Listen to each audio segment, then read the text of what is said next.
lovers all over the world still remain Babalawo International. Gbogbo ẹ̀yin ọmọ ìyá mi tí ẹ wò mí ẹ wò ìgbà àwọn ìgbà míì wà nígbà ayé àwọn bàbá wa tó ń bá fẹ́ kọ́lé òun fẹ́ ra lẹ̀ òun fẹ́ ra mọ́tò kí ló máa ṣe àwọn bàbá wa wọ́n ń sáré owó wọ́n ń yáwó wọ́n fẹ́ ra mọ́tò òun fẹ́ ra lẹ̀ òun fẹ́ ra ilé òun fẹ́ ṣe tọ̀hún wọ́n yáwó wọ́n mọ̀ pé ewé àti egbò ó lè ṣe mo fẹ́ kọ́lé nígbà yẹn ewé àti egbò lè ṣe mo fẹ́ ra mọ́tò ewé àti egbò lè ṣe ó mọ̀ kí ló máa ń ṣe nígbà yẹn wọ́n lè wá àsìjẹ kan ṣe àbí kan ṣe kóra ṣe ṣẹlẹ̀ kékeré kan sí àsìjẹ ló máa ń jẹ Joseph àsìjẹ kí ló máa lọ wá ọmọ ìyá mi ẹ lọ wá ìsàsùn àsìjẹ báyìí tuntun bá mi ṣe fídíò yìí bá mi ṣe fídíò yìí òun náà sálà fún ẹni bá mi ṣe fídíò yìí wà ní ògùn ẹlò àwọn tó bá fi bá mi ṣe fídíò yìí wà á fi gbé kòrè ṣe wà á fi gba kọ́kọ́rọ́ ayọ̀ lódì kọ́kọ́ ilé kíkọ́ kọ́kọ́rọ́ mọ́tò rírà wà á fi gbà lọ́dún yìí òun náà sá ṣí fún ẹni ọmọ ìyá mi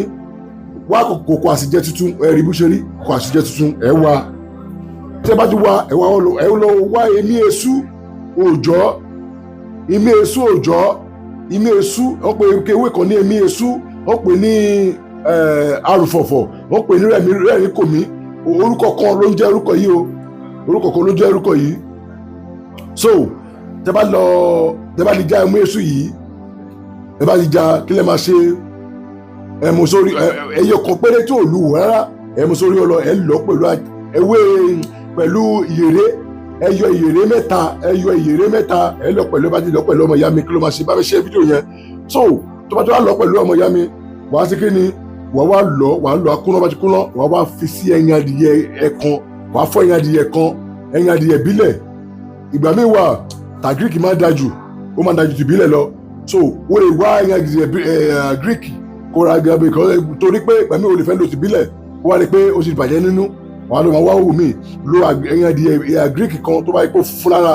lo tó bá ti wá pa sínú abọ́ kan wọ́n wá fa gbogbo ìkan tó lọ yẹn wàá fa sínú ẹ̀ ìmí èso yẹn kan ni tó lò wọ́ rárá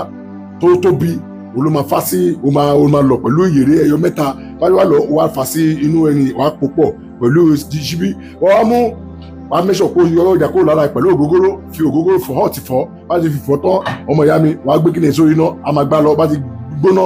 tí ògógóró bá ti kó òun ẹ̀ wàá da orí ògèrè epo wàá da sí wàá mú ẹyin adìyẹ yẹn tó ti po yẹn wàá da sí tó bá ti rí pé ó ti gbá tán wàá da sí wàá gbàdúrà sí bó ṣe ń hó yẹn wàá máa gbàdúrà sí wàá máa gbàdúrà bá anybody sọ̀rọ̀ ògúrò bá anybody sọ̀rọ̀ ọmọ ìyá mi àṣà àbò ní kíákíá wọ́n bá wá ṣe bẹ́ẹ̀ yẹn ọmọ ìyá mi kí ló máa ṣe wàá jẹ́ kó jiná kó gbẹ dáadáa kó mìíràn gbẹ